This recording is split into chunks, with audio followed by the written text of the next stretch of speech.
दोस्तों, एक पति और एक पत्नी जिनकी शादी उनके ही मर्जी के हिसाब से बड़े ही धूमधाम से होती है और उनकी शादी को लगभग 10 साल बीत चुका होता है और उनका एक छोटा सा बच्चा भी होता है जो लगभग 5 साल का हो चुका होता है। दोस्तों, इनकी जीवन जो है वह बड़ी ही अच्छी हंसी खुशी बीत रही होती है।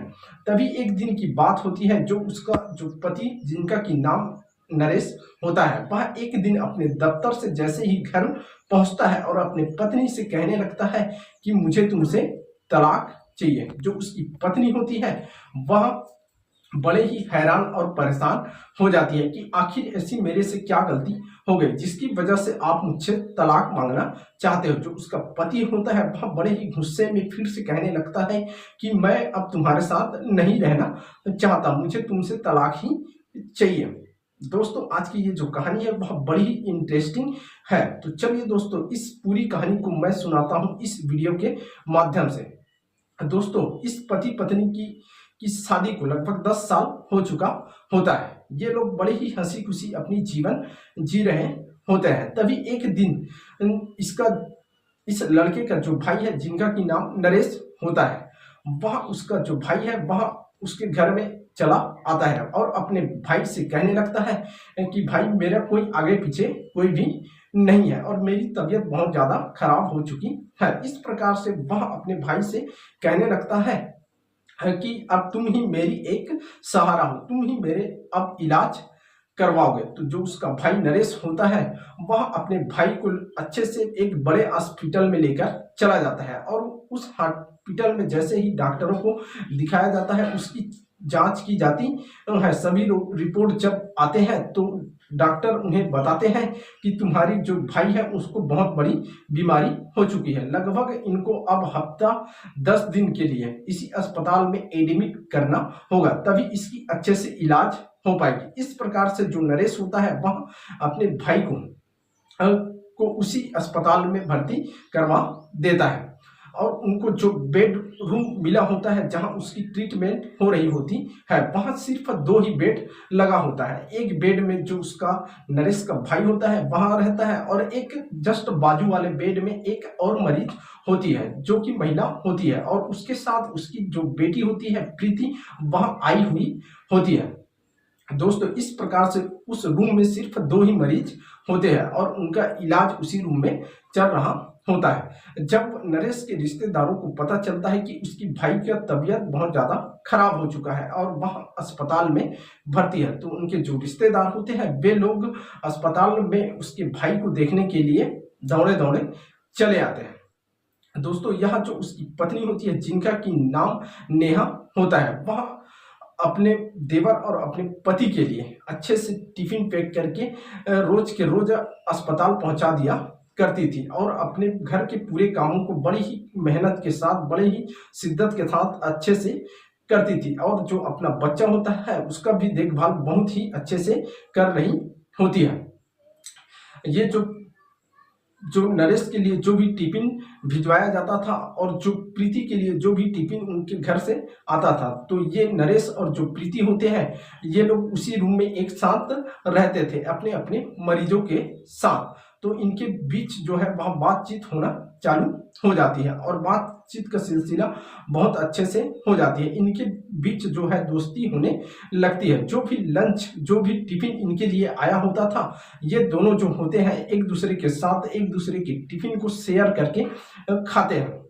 इस प्रकार से इनके बीच अच्छे से और ज्यादा बहुत ज्यादा दोस्ती हो जाती है और वक्त बीतने लगता है। जैसे ही छुट्टी का वक्त होने वाला होता है तो ये लोग अपने अपने मरीज की छुट्टियां करवा लेते हैं। जो नरेश होता है वह अपने भाई की छुट्टी करवा लेता है और ये जो प्रीति होती है वह अपनी माँ की छुट्टी करवाकर अपने घर को चले जाते हैं। लेकिन ठीक उससे पहले जो होते हैं, ये जो प्रीति और नरेश होते हैं एक दूसरे के नंबर ले लिए होते हैं और ये एक दूसरे से बातें करने लग जाते हैं और इनके बातों का सिलसिला इस कदर बढ़ने लगता है कि ये दोनों जो होते हैं नरेश और प्रीति एक दूसरे से प्यार करने लग जाते हैं और धीरे धीरे इनकी बीच जो है वो नजदीकियां बढ़ने लगती है। लगभग 2 से 3 महीने बीत जाता है। 2 से 3 महीने जैसे ही बीतता है तो इनके बीच और बहुत ज़्यादा नज़दीकियाँ होने लगती है। ये लोग फिजिकल रिलेशनशिप भी बना लेते हैं।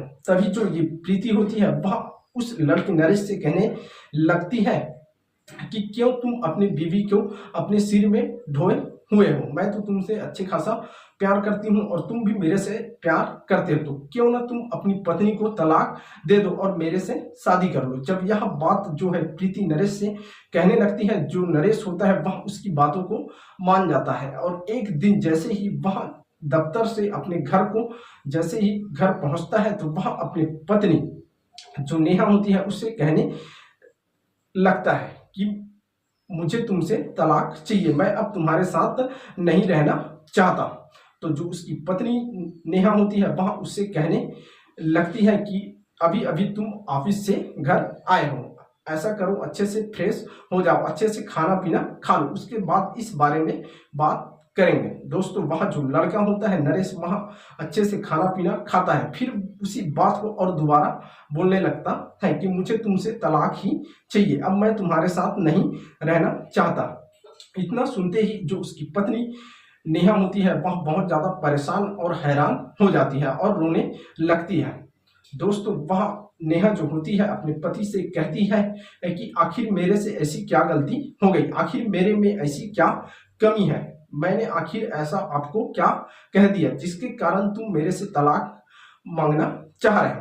तो वह जो लड़का होता है वह फिर उसी बात को रट लगाने लगता है कि मुझे तुमसे तलाक ही चाहिए। तो जो उसकी पत्नी नेहा होती है वह अपने पति नरेश से कहने लगती है कि देखो मैं तुम्हें तलाक अवश्य ही दे दूंगी, मैं तुम्हारी हर एक बातों को मानती हूँ, लेकिन मेरी एक शर्त है, यदि तुम उस शर्त को मेरा पूरा कर देते हो तो मैं तुम्हें खुशी खुशी तलाक दे दूंगी। इस प्रकार से जब नेहा अपने पति के सामने शर्त रखती है तो जो उसका पति होता है उसकी शर्त को मानने के लिए तैयार हो जाता है। वह फिर उसे वही बातें उससे कहने लगता है कि ठीक है मैं तुम्हारी हर एक शर्त को मानने के लिए तैयार हूँ, लेकिन मैं अपने बातों से पीछे हटने वाला नहीं हूँ, मुझे तलाक ही तुमसे लेना है।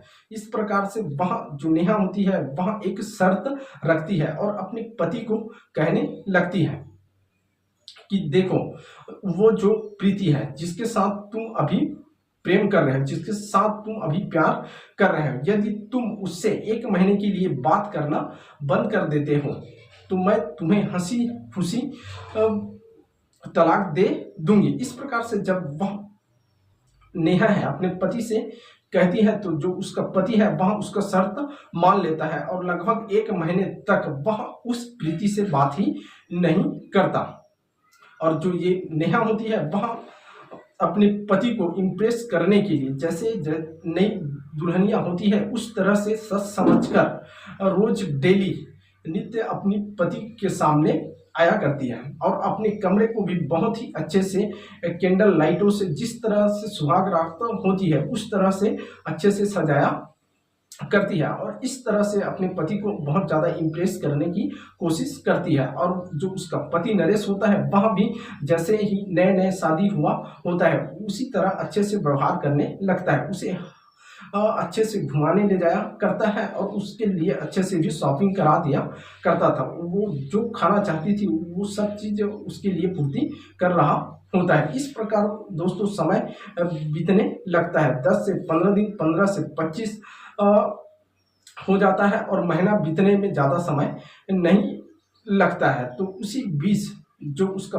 पति नरेश होता है वह अपनी पत्नी से कहता है कि तुम दिन ब दिन कैसे सूख रही हो, आखिर क्या बात है, तुम्हारी तबीयत खराब है क्या। तो जो उसकी पत्नी होती है वह कहने लगती है मेरी कोई तबीयत खराब नहीं है, मैं सिर दर्द की गोली खाती हूँ। इस प्रकार से जब वह जो उसकी पति वह अपने पति से कहते हैं तो जो उसके पति जो होते हैं उनकी बातों पर विश्वास नहीं करते हैं और उनको डॉक्टर के पास ले जाता है और उसकी इलाज कर जैसे ही डॉक्टर के पास पहुंचता है तो उन्हें पता चलता है कि तो इसको तो 3 महीने से लगभग कैंसर हो चुका है और यह अपनी लास्ट स्टेज पर है।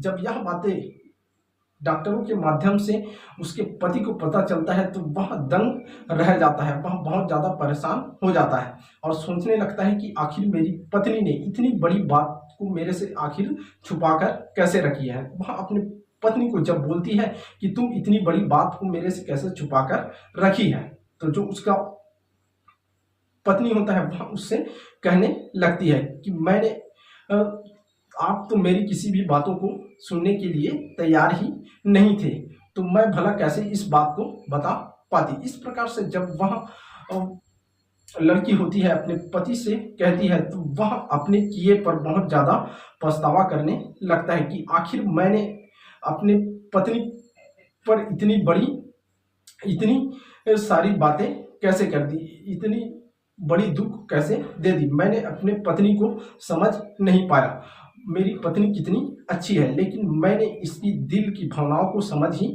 नहीं पाया। ऐसा सोचकर वह अपने सिर को पीटने लगता है और बहुत ज़्यादा पछतावा करने लगता है। दोस्तों, जैसे ही कुछ दिन बीतती है उसके बाद जो उसका लास्ट स्टेज होता है, क्योंकि उसको कैंसर का बीमारी हो चुका होता है, तो कुछ दिन बीतने के बाद उस लड़की नेहा की मृत्यु हो जाती है। वह इस दुनिया को छोड़कर चली जाती है। तो जो उसका पति होता है वह बहुत ज़्यादा रोने लगता है, बहुत ज़्यादा परेशान हो जाता है। अब उनके घर में सिर्फ 2 ही लोग बचे होते हैं। जो उसका बच्चा, जिसका उम्र लगभग 5 साल का होता है, वह अपने बच्चे के साथ अच्छे से जीवन जी रहा होता है। तभी जो उसकी प्रेमिका होती है, जिसका की नाम प्रीति होता है, वह उनके घर में उनको दिलासा देने के लिए, उनको सांत्वना देने के लिए पहुंच जाती है और उससे कहने लगती है कि जो हमारे और तुम्हारे रास्ते में जो रोड़ा था, जो तुम्हारी पत्नी थी, वह अब इस दुनिया में नहीं रही, तो क्यों ना तुम और हम अब शादी कर लेते हैं। इतना बात को जब वह लड़का नरेश सुनता है तो वह बहुत ज़्यादा गुस्से में आ जाता है और उस लड़की को डांटने लगता है और बोलता है कि तुम्हारी ही वजह से मैंने आज अपनी पत्नी को खो दिया, मैंने अपने पत्नी पर ध्यान ही नहीं दिया, जिसकी वजह से आज उसकी मृत्यु हो गई। शायद मैं तुमसे तुम्हारे प्रेम प्रसंग में नहीं पड़ता तो शायद आज मेरी पत्नी मेरे सामने होती और मैं उसके साथ अच्छे से जीवन जी रहा होता। इस प्रकार से उस लड़की को धुतकारते हुए कहता है कि तुम यहाँ से तुरंत ही चले जाओ, यदि तुम यहाँ से तुरंत नहीं गई तो ना जाने मेरे हाथों से तुम्हारे लिए क्या हो जाएगा। तुम अभी के अभी मेरी नज़रों से दूर चली जाओ। इस प्रकार से वह जो लड़का होता है उस लड़की प्रीति को वहां से भगा देता है और अपने बच्चे के साथ जीवन जीने लगता। आज की कहानी यहीं समाप्त होती है। ये जो कहानी थी वह आपको कैसे लगी हमें कमेंट करके अवश्य ही बताइएगा। यदि दोस्तों यह कहानी आपको पसंद आई होगी तो एक लाइक अवश्य ही कर दीजिएगा और हमारे चैनल पर नए नए दर्शक बंधु बनकर आए हुए हैं तो एक सब्सक्राइब अवश्य ही कर दीजिएगा ताकि हमारा हौसला बढ़ता रहे और हम इसी प्रकार की नई नई इंटरेस्टिंग और अच्छी कहानी आपके लिए लेकर आता रहे। तो दोस्तों मिलते हैं इसी प्रकार की और नई अच्छी कहानी के साथ, तब तक के लिए जय हिंद, वंदे मातरम।